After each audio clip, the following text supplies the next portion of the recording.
তুমি তো প্রতিদিনই আমার দাদার উত্তর দিয়ে থাকো, হ্যাঁ? হ্যাঁ তো প্রতিদিনই উত্তর দাও। হ্যাঁ তো আজকে আমি এমন একটা সুন্দর ধাঁধা নিয়ে এসেছি, হ্যাঁ দেখি তো তুমি উত্তর দিতে পারো কি না। আচ্ছা যদি আজকের ধাঁধাটার উত্তর দিতে পারো হ্যাঁ তাহলে আমি বুঝবো যে তুমি সত্যিই খুব জিনিয়াস। ঠিক আছে, ঠিক আছে। তাহলে আমি ধাঁধাটা শুরু করি। হ্যাঁ হ্যাঁ আচ্ছা বলো, চার রূপসীর চার রং হ্যাঁ মিলন হলে আবার একই রং হয়। চার রূপসী চার রং আবার মিলন হলে আবার একই রং, একই রং। মানে মিলিত হলে একই রং হয়।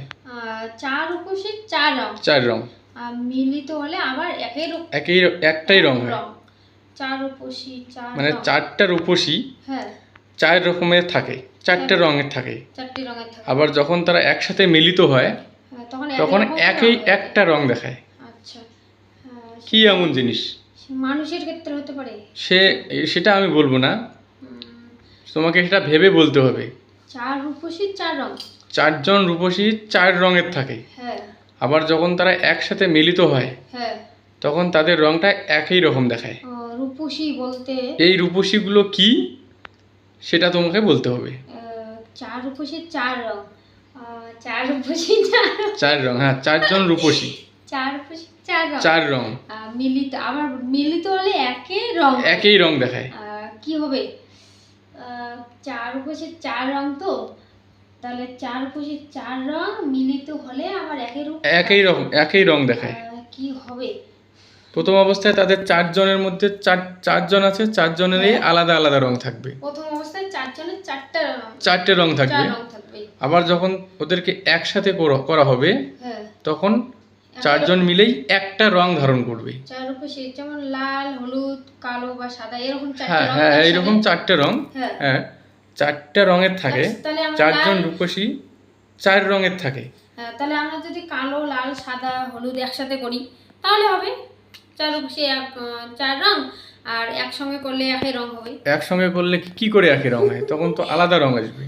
আলাদা রং আসবে। হ্যাঁ, আলাদা আসবে, অবশ্যই আলাদা আসবে। লাল, হলুদ, সাদা বা কালো, যদি এই চারটে রং আমরা একসাথে করি তাহলে কি রং হবে? আলাদা। আমি তো সেটা বলি নাই, এখানে রঙের কথা বলা হয় নাই তো। তাহলে রং তো একসাথে করলে একটা যে কোনো রং আসবে। হ্যাঁ, অন্য রং। ঠিক আছে, হ্যাঁ, রং বলতে কালারগুলোকে যদি আমরা চারটা কালারকে একসাথে করি তাহলে চারটে কালার মিলে একটা কালার আসবে। তো একটা কালার আসবে। হ্যাঁ, সেটা বলি নেই, এখানে বলা আছে চারটে ভিন্ন ভিন্ন বস্তু। বস্তু হবে। হ্যাঁ, ভিন্ন ভিন্ন বস্তু বলে দিলাম। ভিন্ন ভিন্ন বস্তু হ্যাঁ, ভিন্ন ভিন্ন কালার থাকবে। ভিন্ন ভিন্ন কালারের। এই চারটে বস্তুকে যদি আমরা আবার একসাথে করি একসাথে তাহলে চারটে বস্তু মিলে, হ্যাঁ, যেটাকে আমরা এখানে রূপসী বলছি, হ্যাঁ, সেই রূপসী চারটা একটা রং ধারণ করবে। একটা রঙে ধারণ করবে। চার রূপসী চার রং মিলিত হলে, আবার যদি মিলিত হয় একসাথে, হ্যাঁ, একসাথে মিলিত হয় রং হবে একই একই রং ধারণ করবে। চারটা রং পাচ্ছি না, বুঝতে পারছি না। বুঝতে পারছো না মানে? এটা অবশ্যই তুমি জানো, এটা খুবই একদম সোজা জিনিস। তুমি ভাবতেছো না ভালো মতো, তাই বলতে পারতেছো না। একটু ভালো করে ভেবে দেখো, তাহলে অবশ্যই তুমি পাবে। চার রূপসী চার রং মিলিত হলে আবার একই রং হয়, একটাই রং হয়। চারটা রং হবে না, তাহলে কি হবে? আচ্ছা, তুমি এখানে রূপসীটা বুঝতে পারো নাই না? রূপসীটাকে তোমাকে বলে দিচ্ছি। রূপসী বলতে এখানে চারটা বস্তু। হ্যাঁ, আবার বলতেছি, বস্তু কিন্তু চারটা আলাদা আলাদা বস্তু। চারটা আলাদা আলাদা বস্তু আমরা যদি একসাথে করি তাহলে তার রং একটা হয়। চারটা বস্তু যদি একসাথে করি, হ্যাঁ, একসাথে করি তাহলে তার রং একটা হয়। আমরা কিন্তু প্রত্যেকেই এটা মানে একসাথে করি। খাবার পরে আমরা একসাথে করি। খিচুড়ি আবার কি? খিচুড়ি কি করে হয়? খিচুড়িতে তো তাহলে কি হবে? খিচুড়ি তো হবে না। যেমন ডাল, চাল, ডাল, হলুদ আমরা একসাথে করি। খিচুড়িতে তো শুধু চারটে বস্তু থাকে না, খিচুড়িতে তাহলে অসংখ্য বস্তু দেওয়া থাকে, অসংখ্য। চাল থাকে, ডাল থাকে, বাদাম থাকে, কিশমিশ থাকে। হ্যাঁ, এটা না, কিন্তু এখানে তুমি খিচুড়ি বলছো, মোটামুটি ঠিকই বলছো, কিন্তু খিচুড়িতে চারটা বস্তু থাকে না। খিচুড়িতে চারটার থেকে আরো অধিক বস্তু দেওয়া থাকে, অধিক। কিন্তু আমি যেটা বলছি সেটা হলো বস্তু চারটেই থাকবে, মানে চারটেই রূপসী।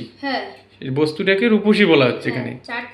চারটেই বস্তু বা চারটা বস্তু বা চারটে রূপসী, চারটি তাদেরকে যদি আমরা একসাথে মিলিত করি হ্যাঁ তাহলে তাদের রংটা একই রকম হয়, একটা রং দেখায়, একটা রঙই হবে, একটা রং চারজন মিলে গিয়ে চারজন মিলিত হয়ে একটা রংকে হবে। দেখায়।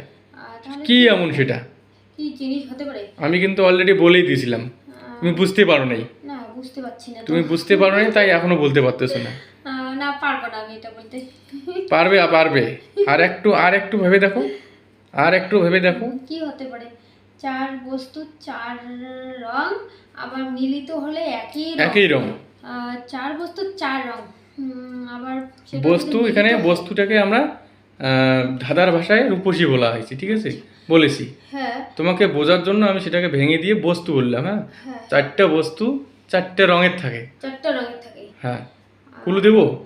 হ্যাঁ কুলু দিলে ভালো তো। কুলু দেবো কি? হ্যাঁ হ্যাঁ আমি কিন্তু একবার দিয়েই দিছিলাম কুলু, তুমি বুঝতেই পারোনি।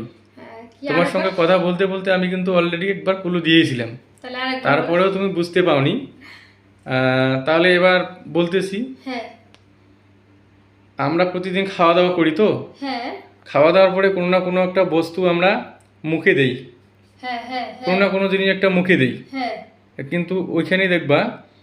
হ্যাঁ এবার বুঝতে পেরেছি। হ্যাঁ? বুঝতে পেরেছি। বুঝতে পারছো? পুরোটা হ্যাঁ, বুঝছো তো?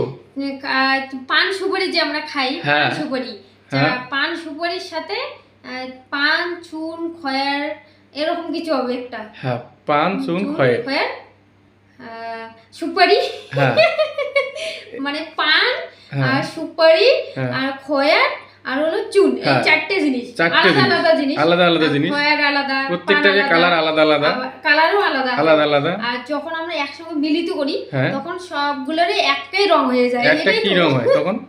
তখন কি হয়, সবগুলো আমরা যখন একসাথে খাই তখন একটা একসাথে অন্য রং যখন হয়ে আমরা যায়, মুখে দেই, মুখে দেওয়ার পরে একটা লাল রং বা ইসে রং হয়ে যায়। হ্যাঁ, লাল রং, মোটামুটি হ্যাঁ। লাল রঙের মতোই ধারণ হ্যাঁ, করে। একই রং হয়।